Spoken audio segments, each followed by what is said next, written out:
교회의 머리는 당연히 예수님이시고 기초시지만은 교인이 없으면 교회도 없다. 그것은 사실입니다. 여러분께서 없으시면 이 귀한 교회가 없는 거예요. 얼마나 귀한 건지 모르겠어요. 사도행전에 보면은 사도 바울이 전도 여행을 하고 선교 여행, 1차 여행, 2차 여행, 그리고 3차 여행까지 선교 여행을 합니다. 바울이 처음 전도 여행을 하게 된 것은, 선교 여행을 하게 된 것은 안디옥 교회의 파송을 받고서입니다. 예수님께서 부활하시고 40일 동안 이 땅에 계셨습니다. 그때 예수님은 제자들에게 예루살렘을 떠나지 말고 성령을 기다리라고, 성령을 기다리면서 기도하라고 말씀을 하셨습니다. 그리고 제자들이 열흘간 기도합니다. 그리고 열흘간의 기도가 마쳤을 때, 그때는 마침 오순절 날이었습니다. 유대인의 3대 명절 중에 하나인 오순절 날이었는데, 오순절 날 그리스도인들에게, 예수님의 제자들에게 성령이 임하게 됩니다. 그리고 능력을 제자들이 받게 됩니다. 제자들에게는 복음을 힘있게 전할 수 있는 말의 능력이 전해지게 됩니다. 그래서 복음을 힘있게, 단지 목소리가 큰 것이 아니라 능력 있는 말씀을 전할 수 있는 그런 능력이 주어지게 됩니다. 그리고 각종 병을 고치는 능력, 귀신을 쫓아내는 능력 등의 능력이 주어지게 됩니다. 그리고 그 능력을 가지고 제자들은 나가서 복음을 전합니다. 복음은 다른 거 없었습니다. 예수님이 부활하셨다. 예수님을 통해서 하나님이 우리를 구원하신다 하는 것이었습니다. 그래서 복음이 예루살렘에서 시작을 해서 남쪽으로는 유다, 북쪽으로는 사마리아, 그리고 더 북쪽으로 시리아 안디옥까지 전해지게 됩니다. 그리고 그 안디옥에서 교회가 생기죠. 안디옥 교회가 생깁니다. 그리고 안디옥 교회의 지도자들이 성령의 감동을 받아서 교인들 중에서 사울과 바나바와 사울을 세워서 그들로 하여금 외국에 가서 복음을 전하게 합니다. 이때까지 바울의 이름은 사울이었습니다. 그러니까 바울인데 사울이었습니다. 사도행전 13장에서는 사울이라고 했습니다. 이 바나바와 바울은 소아시아, 지금의 터키에 복음을 전합니다. 그리고 1차 선교 여행을 마치고 돌아오죠. 그리고 다시 2차 파송을 받습니다. 파송을 한 번 더 받고 안디옥에서 나가서 이번에는 좀 더 멀리 유럽까지 복음을 전합니다. 그리고 돌아옵니다. 그리고 3차 선교 여행을 또 떠납니다. 죽을 고생을 했는데 하나님이 보내시니까 또 떠나는 거예요. 이렇게 바울과 바나바 등의 헌신된 사람들을 통해서 이스라엘 밖의 나라들에 예수님의 복음이 전파됩니다. 고린도, 갈라디아, 에베소, 빌립보, 우리들에게는 성경 이름으로 익숙한 그 지역들의 교회들이 세워지게 됩니다. 지금도 세계 곳곳에서 미전도 종족에게 복음을 전하는 많은 선교사님들이 계십니다. 우리 교회에서도 협력하고 있는 네팔의 고민도 선교사님 같은 분들. 네팔은 여기는 사회주의 국가 같은데 그 제1 종교는 불교 쪽 그런 미전도 종족에 가서 복음을 전하는 분들이 있는데 이런 분들이 바로 바울과 바나바와 같이 기독교 선교의 역사를 쓰고 있는 바울이 3차 전도 여행을 할 때 예루살렘에 오게 됩니다.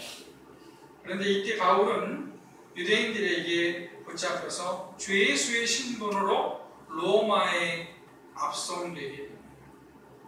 바울이 예루살렘에서 죄수로 잡힌 것은 1차 전도 여행과 2차 전도 여행 때 소아시아에서, 터키에서, 또 유럽에서 복음을 전했는데 그때 복음을 전할 때 유대인들을 회당에서 1차적으로 복음을 전했어요. 그러니까 유대인들에게 먼저 복음을 전한 거예요. 그러다 보니까 그 유대인들 중에서 바울 일행이 전하는 복음에 대해서 반감을 가진 사람들이 있었어요. 왜냐하면 그분들이 봤을 때 이 바울이 전하는 복음은 유대인의 전통을 무시하는 것 같았습니다. 할례를 굳이 안 받아도 된다. 예수 믿으면 구원받는다. 더 중요한 것은 육체적 할례가 아니라 마음의 할례다. 등의 이야기를 하니까 유대인들이 반발을 하고 아주 보수적이고 정통적인 유대인들은 이 바울 같은 사람을 죽이려고 했습니다. 그런 상태에서 이제 바울이 예루살렘 오게 됐는데 예루살렘은 유대교의 중심이죠. 그렇기 때문에 예루살렘에 바울이 간다는 것은 매우 위험한 것이었습니다. 목숨을 거는 것이었습니다. 바울은 자기가 붙잡혀 죽을 수도 있다는 사실을 알면서도 예루살렘으로 갔습니다.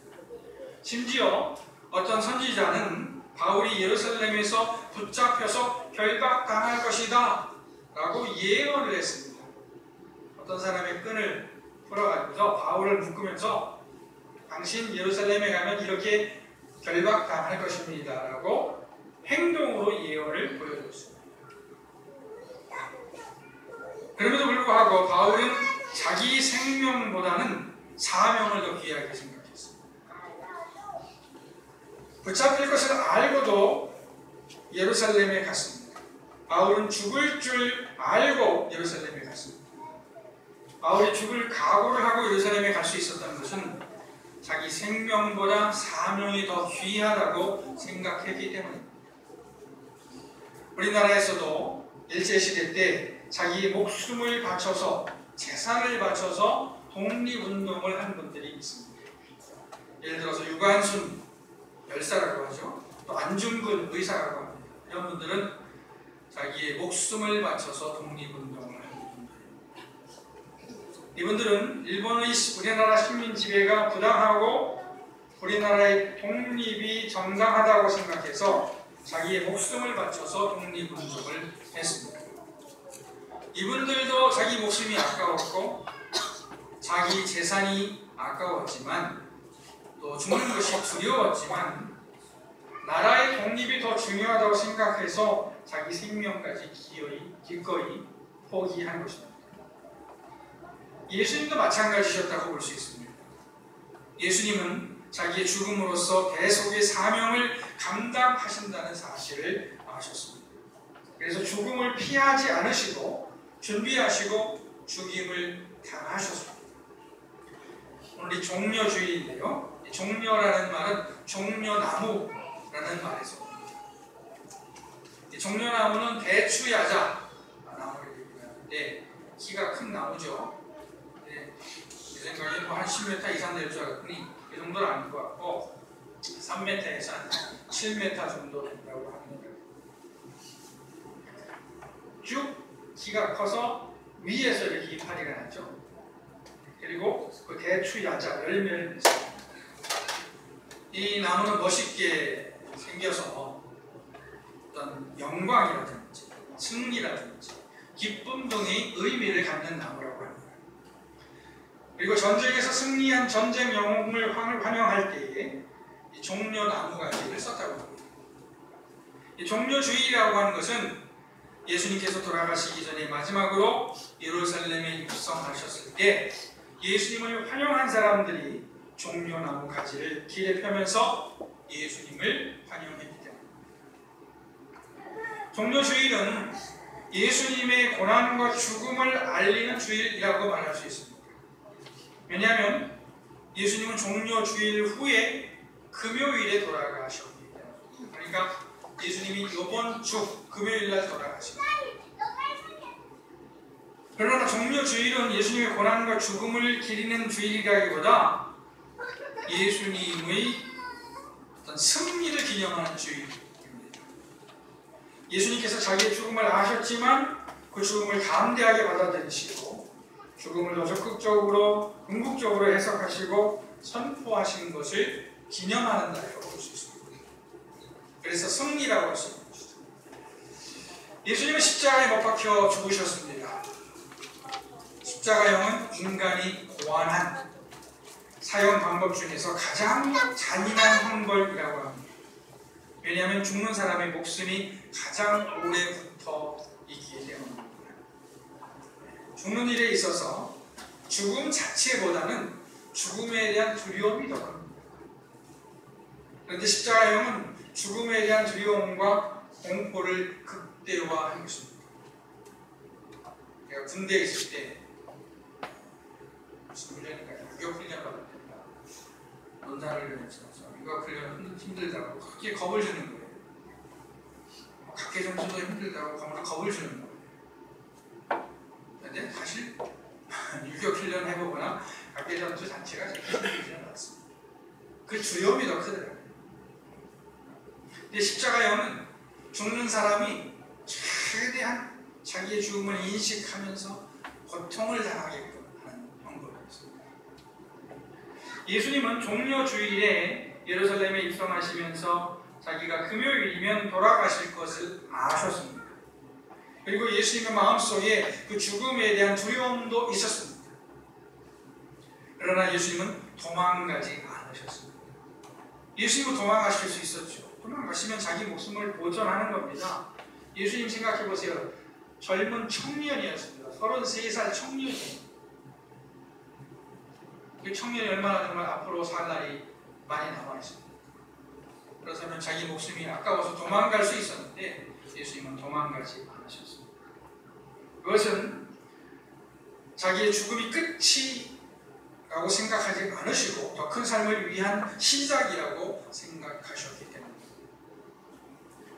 오늘 읽은 말씀에 보면은 자기 죽음에 대한 예수님의 생각이 나옵니다. 예수님께서 마지막 6월절을 보내시기 위해서 예루살렘으로 들어가시기 엿새 전에 베다니에 가십니다. 그러니까 예루살렘으로 입성하시기 전이에요. 베다니에는 예수님께서 살리셨던 나사로가 있었고 그의 누이들이 살고 있었죠. 예수님께서 베다니에 가셨을 때 나사로의 누이인 마리아가 귀한 향유를 예수님의 발에 붓고 자기 머리카락으로 예수님의 발을 씻겨 드렸습니다. 이것을 이해하지 못한 제자들 중에서 가룟 유다 같은 사람은 그 귀한 것을 팔아서 가난한 자들에게 나눠주지 왜 이렇게 허비하느냐라고 책망을 했습니다만 예수님은 그 여자를 칭찬했습니다. 왜냐하면 자기의 죽음을 준비하는 것이라는 것을 말하기 때문에. 예수님은 베다니에 가신 다음 날 종려주일을 보내시고 이때는 아직 주일이 없었기 때문에 주일이라는 것은 이제 예수님께서 부활하신 날 그때가 이제 주일이 첫 시작이겠죠. 그러니까 종려주일 다음 주일이 이제 주일이 시작이 되는 것입니다. 종려주일이라고 말하는 것은 엄격하게는 좀 틀린 말일 수도 있습니다. 그러나 첫 번째 종려주일이라고도 말할 수 있습니다. 종려주일에 예수님은 나귀를 타시고 예루살렘에 입성하십니다. 이때 많은 사람들이 호산나 외치면서 예수님을 환영하였습니다.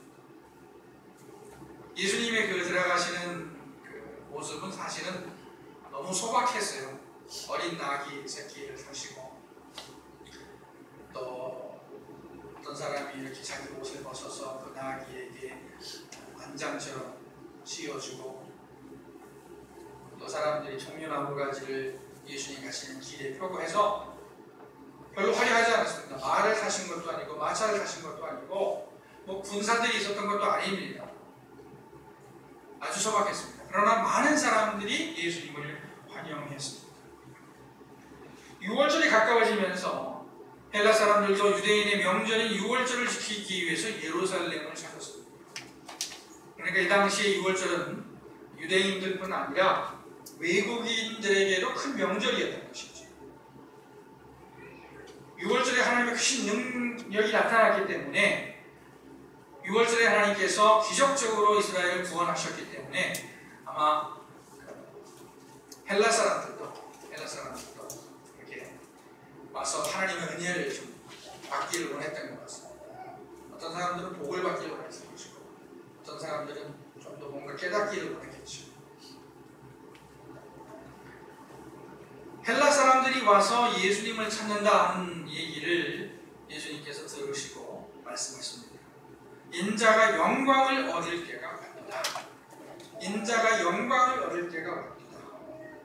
내가 진실로 진실로 너희에게 이르노니 하나님이 이 땅에 떨어져 죽지 아니하면 하늘 그대로 있고 죽으면 많은 열매를 맺느니라. 이 말씀에서 예수님이 자기의 죽음을 어떻게 생각하셨는지 알 수 있습니다. 예수님은 자기의 죽음을 끝이라거나 실패라고 생각하지 않으시고 더 큰 열매를 맺기 위한 희생이라고 생각하셨습니다. 하나님의 미를 땅에 던지면 땅속에 들어가서 죽은 것처럼 보이지만 사실은 죽은 게 아니라 땅에 뿌리를 내리고 싹을 내고 자라서 많은 열매를 맺게 되죠. 예수님은 자기의 죽음을 이렇게 보시고 싶습니다. 예수님 한 분이 죽으심으로 많은 사람이 살 길이 생긴 것이죠. 따라서 예수님은 죽음을 실패나 끝이 아니라 새로운 시작이라고 보시고 싶습니다. 이걸 좀 우리가 쉽게 설명하면 어떻게 설명할 수 있을까 생각해봤는데, 요즘에 이제 의학이 발달해서 장기 기증을 하잖아요. 이 기독교인들을 중심으로 해서 장기 기증 운동도 벌어지고 있는데, 어떤 분들 보면 젊은 분이 이제 갑자기 죽게 돼서 많은 장기를 많은 사람들에게 나눠주고 죽는 경우가 있습니다. 그러면 이 사람은 죽지만 다른 사람들 몸속에서 실제로 살아있는 것이다 라고 볼 수도 있고, 이 정신이 아주 고귀한 것이죠. 이와 같이 예수님은 자기의 몸을 우리에게 나누어 주시는 것이라고 할 수 있습니다. 성찬식에서도 보면은 예수님께서 떡을 나눠주시면서 이것은 내 몸이다 라고 말씀을 하셨는데, 그것은 바로 자기 죽음의 의미를 말씀해 주신 것입니다. 로마서에 보면은 바울은 아담과 예수님을 비교를 하죠. 아담은 인류의 시조였죠. 그러므로 대표성이 있었습니다. 그런데 아담이 하와와 함께 선악과를 먹음으로써 하나님의 명령을 어기게 되었고, 그로 말미암아 에덴 동산에서 쫓겨납니다. 에덴 동산에서 쫓겨났다는 얘기는 천국에서 쫓겨났다는 얘기예요. 하나님과의 교제가 끊어지게 됐다. 그리고 저주 아래 있게 됐다는 얘기예요. 아담만 쫓겨난 것이 아니라 아담의 후손도 아담의 저주와 같은 저주 아래 있게 되었습니다. 아담 한 사람이 많은 사람에게 죽음을 가져왔다 라고 할 수 있습니다. 그래서 로마서에서 그렇게 말씀하고 있습니다. 근데 예수님 한 사람은 자기의 희생을 통해서 많은 사람에게 생명을 주게 되었습니다. 아담과 예수님에게는 공통점과 차이점이 있는데요, 아담이나 예수님이나 다 한 사람이죠. 한 사람. 그리고 두 사람은 모두 대표성이 있습니다. 아담과 예수님의 공통점입니다. 한 사람이면서 전 인류를 대표한다 하는 것입니다. 그런데 또 차이점도 있습니다. 아담은 인류에게 사망을 가져갔습니다. 그러나 예수님은 생명을 가져갔습니다. 이 사실을 예수님 자신이 인식하고 계셨던 것이죠. 요한복음 12장에서 예수님은 자기의 죽음을 앞두고 영광을 얻을 때가 왔다 라고 말씀하셨습니다.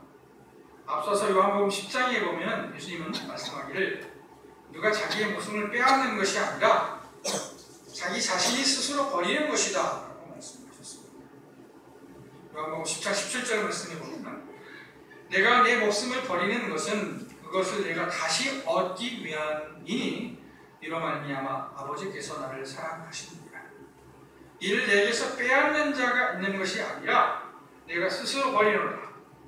나는 버릴 권세도 있고 다시 얻을 권세도 있으니 이 계명은 내 아버지에게서 나오노라 라고 말씀드렸습니다.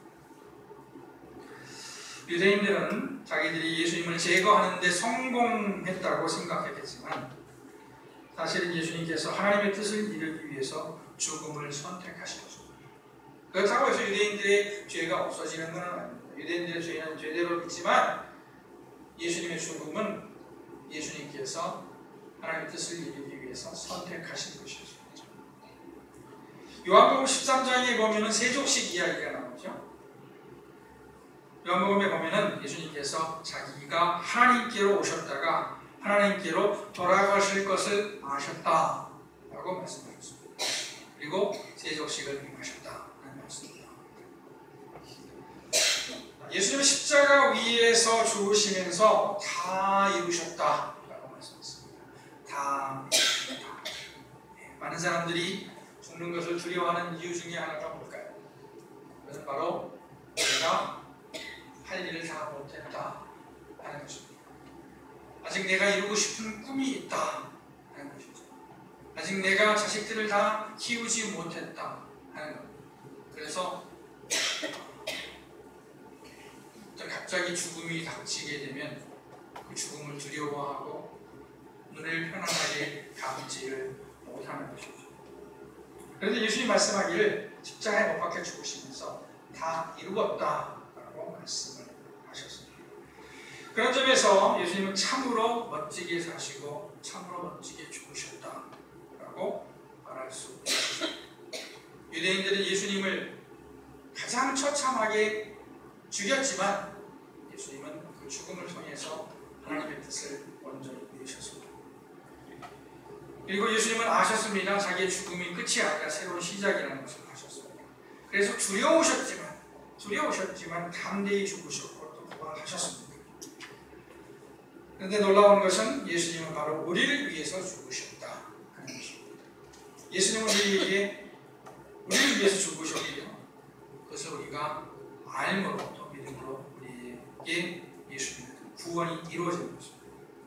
또 예수님의 죽음은 우리에게 도전도 주는 것 같습니다.